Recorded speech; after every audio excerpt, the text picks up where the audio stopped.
बिल्लाहि मिनश्शैतानिर्रजीम बिस्मिल्लाहिर्रहमानिर्रहीम अल्लाहुम्मा सल्लि अला मुहम्मद व अला आलिहि व अस्हाबिहि वसल्लम। 15 अगस्त 2024 अडयाला जेल के बाहर। कल पूरी कौम ने 14 अगस्त मनाया है और जिस तरह साबिक वज़ीर आज़म जनाब इमरान खान साहब ने पूरी कौम को मैसेज दिया था कि आप निकलिएगा, और जिस तरह एक मुहब्बे वतन पाकिस्तानी की शान है उसके मुताबिक आप अपना यौम आज़ादी जोश व खरोश से मनाइए। यौम आज़ादी मनाई गई। पहला सवाल यह है कि पाकिस्तान की तारीख में यह दूसरी बार हुआ है, एक 14 अगस्त 2023 और एक 14 अगस्त 2024, जब पाकिस्तानियों को अपने ही मुल्क में कुछ फस्ताई ज़हन के मालिक जो ज़मीन पे अपने आप को खुदा समझते हैं, अपने ही मुल्क की जश्न आज़ादी नहीं मनाने दी। उनका कसूर यह था कि वो पाकिस्तान से मोहब्बत करते हैं। उनका कसूर यह था कि वो पाकिस्तान से मोहब्बत में इस मुल्क के एक बहादुर सपूत के साथ खड़े हैं जिसका नाम इमरान खान है। मैंने खुद देखा, चूंकि मेंबर कौमी असेंबली हूं इसलिए मैं तो जा सकता था। कल शाम मैंने देखा कि फैमिलीज तक को कल रोका गया पार्लियामेंट हाउस के सामने आके अपनी फैमिलीज अपने बच्चों के साथ तस्वीरें मनाने से। क्या ये आम पाकिस्तानियों का पार्लियामेंट हाउस नहीं है? क्या ये सुप्रीम कोर्ट और प्राइम मिनिस्टर हाउस के सामने आम पाकिस्तानी को जाने की इजाजत नहीं है? क्या अमेरिका में और बरतानिया में जिनके इशारों पे आपके किबले बदलते रहते हैं, वहां तो आम आदमी जा सकता है? पाकिस्तान में क्या मसला है? अगर एक पाकिस्तानी अपनी फैमिली अपने दोस्तों के साथ प्राइम मिनिस्टर हाउस या पार्लियामेंट हाउस या सुप्रीम कोर्ट के सामने या प्रेसिडेंट हाउस के सामने एक अवामी शाहराह पे अपने बच्चों के साथ हाथ में पाकिस्तानी झंडा थामे पाकिस्तान जिंदाबाद कहता है, उससे किसी को क्या तकलीफ पहुंचती है?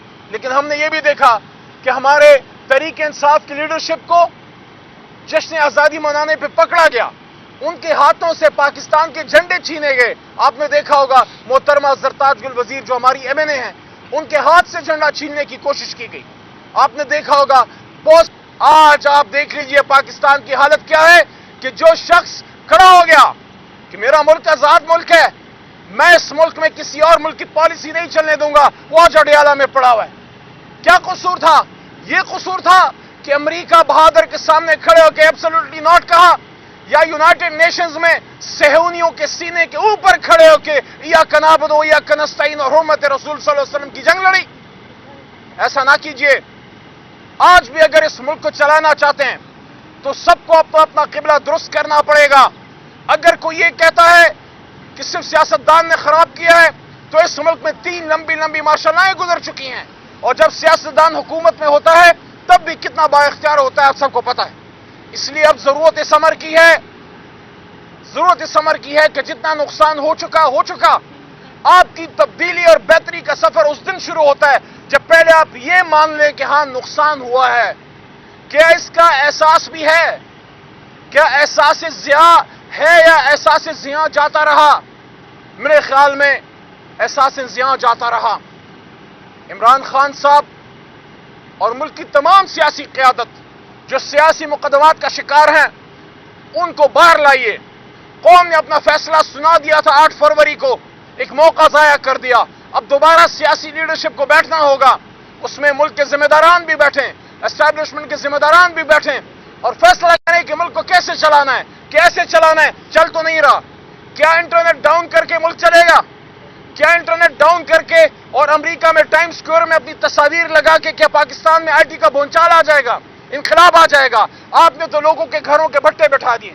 जो लोग बेचारे, हमारे बच्चे, सरकार तो रोजगार दे नहीं सकती, हमारे बच्चे जो घरों में बैठ के वो सोशल मीडिया के जरिए आईटी से अपना खर्चा चला रहे थे, अपना घर चला रहे थे, आप तहरीक इंसाफ के डर से सोशल मीडिया बैठा रहे हैं। आप सोशल मीडिया नहीं बैठा रहे, आप लोगों के घरों का भट्ठा बैठा रहे हैं। ऐसा ना कीजिए।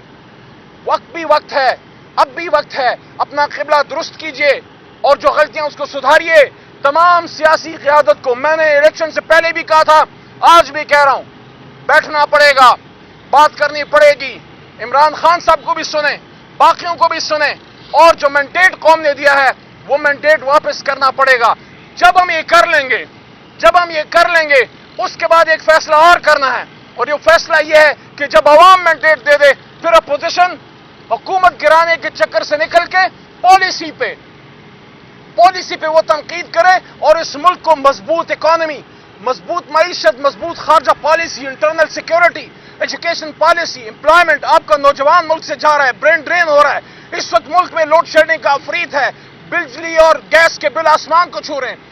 लोग अपने घरों के बिजली के बिल देने के लिए अपनी बेटियों और बच्चियों की बालियां तक बेच रहे हैं, लोग खुदकुशियां कर रहे हैं। इस हालत में आपको सिर्फ एक इमरान खान नजर आता है, आपको सिर्फ तहरीक इंसाफ का सोशल मीडिया वर्कर नजर आता है, जिसको आप डिजिटल दहशतगर्द कहते हैं। ये डिजिटल दहशतगर्द नहीं है, ये सब हिलाली परचम से मोहब्बत करने वाला नौजवान है जो इमरान खान साहब के साथ सिर्फ पाकिस्तान की मोहब्बत में इमरान खान के साथ है। वो हुब्बे इमरान में नहीं, हुब्बे पाकिस्तान में इमरान खान के साथ है। इसलिए हम सबको अपना किबला दुरुस्त करना होगा। आखिर में फिर ये कह रहा हूं, इमरान खान साहब को और तमाम सियासी लीडरशिप को बाहर लाइए, बैठिए, बात कीजिए, और कौम ने जो फैसला सुनाया है उसको मानिए। सुप्रीम कोर्ट ने जो फैसला दिया है रिजर्व सीट्स और माइनॉरिटीज का, उसको इंप्लीमेंट करना पड़ेगा। अगर सुप्रीम कोर्ट के फैसले इंप्लीमेंट नहीं होंगे फिर रियासत का काम रुक जाएगा, फिर तो आईन खुदा न खास्ता माज़िला मुअत्तल हो जाएगा। इस तक नौबत ना लाइए। जो सुप्रीम कोर्ट ने फैसला किया है उसको आप मनोन मानिए, जो रिजर्व सीट्स का है। बहुत शुक्रिया। खान साहब, एक बात बता दीजिएगा कि रात को ख्वाजा आसिफ साहब ने एक बयान दिया है कि जनरल फैज़ अमीर जो साबिक DGI हैं वो पाकिस्तान तहरीक इंसाफ के कुछ लोगों के साथ राब्ते में थे और इमरान खान और फैज़ अमीर ने मिलकर साबिक आर्मी चीफ के खिलाफ जो वो साजिश की है, और इसी साजिश की वजह से इमरान खान और साबिक आर्मी चीफ के दरमियान जो इख्तलाफात हैं वो शिद्दत इख्तियार कर गए। देखिए, अभी तो हम यही कह रहे हैं कि इंटरनल मामला है इदारे का, अकाउंटेबिलिटी वो अपनी कर रहे हैं। अगर इसका कोई सियासी यूज करने की कोशिश की जाएगी उस पर फिर तहरीक इंसाफ अपना मौक़िफ़ देगी। लेकिन ख्वाजा साहब खुद डिफेंस मिनिस्टर हैं, क्या वो इस बात पे वजाहत देना पसंद करेंगे कि जिस मौसूफ का उन्होंने जिक्र किया है वो उनसे किस कैपेसिटी में मुलाकातें कर रहे थे, जब वो खुद कहते हैं कि मुझे उन्होंने कहा कि इमरान खान साहब के साथ हमारी बस हो गई है और अब आप संभालिए अपनी हुकूमत पंजाब या मरकज में। तो क्या ये बात सच्ची है? अगर ये बात सच्ची है तो किस कैपेसिटी में मोहतरम ख्वाजा आसिफ साहब ये मुलाकातें कर रहे थे? देखिए, इस तरह के डकोसले और इस तरह की बातों से पाकिस्तान की हालत हुई है। जो मैंने बात की है वो अपनी जगह पे मुसल्लमा है कि तमाम सियासी क़ियादत को इस मसले से निकलने के लिए बैठना होगा, और सबसे पहला जो काम है वो है असीरान इमरान खान साहब, शाह महमूद कुरैशी साहब, तमाम प्रिजनर्स की रिहाई और मैंडेट की वापसी। बहुत शुक्रिया। एक सवाल और ले लीजिएगा। रात को अडियाला जेल के अंदर से deputy superintendent Mohammad Akram arrest हुए हैं और उन्होंने इस बात का इंकशाफ किया कि वो इमरान खान को मोबाइल फ़ोन सर्विस यहाँ पर फराहम करते थे और उसके लिए गैर मुल्की सिम जो हैं उनका इस्तेमाल किया जा रहा था। तो कोई ऐसा लग रहा है कि बाहर बैठ के कोई अभी भी इमरान खान तक कोई पैगाम भिजवा रहा है जेल अमले के ज़रिए या अफसरान के ज़रिए, और चूँकि उनके सेल पर जो तैनात अमला था उसे भी आज हटा दिया गया और जो असिस्टेंट सुपरिटेंडेंट है मोहम्मद बिलाल, उनको शहर से बाहर जाने पर उन पर पाबंदी लगा दी गई। लेकिन इन्वेस्टिगेशन हो जाए, चीज़ें सामने आ जाएंगी। जहाँ तक इमरान खान साहब का ताल्लुक है, जो आम कैदियों को भी जो सहूलियात मुयसर होती हैं उनको तो वो सहूलियात भी मुयसर नहीं है। यानी आम कैदी हफ्ते में कम अज़ कम 1 या 2 बार अपने घर वालों से बात कर सकता है, महीने हफ्ते गुजर जाते हैं। इमरान खान साहब को अपने दोनों बेटों से जो बिल्कुल नॉन पॉलिटिकल हैं बात करने तक की इजाज़त नहीं है।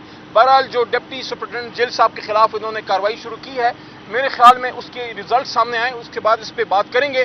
क्या उन्होंने किस तरह फैसिलिटेट किया है ये तो तहकीकात के बाद ही पता लगेगा।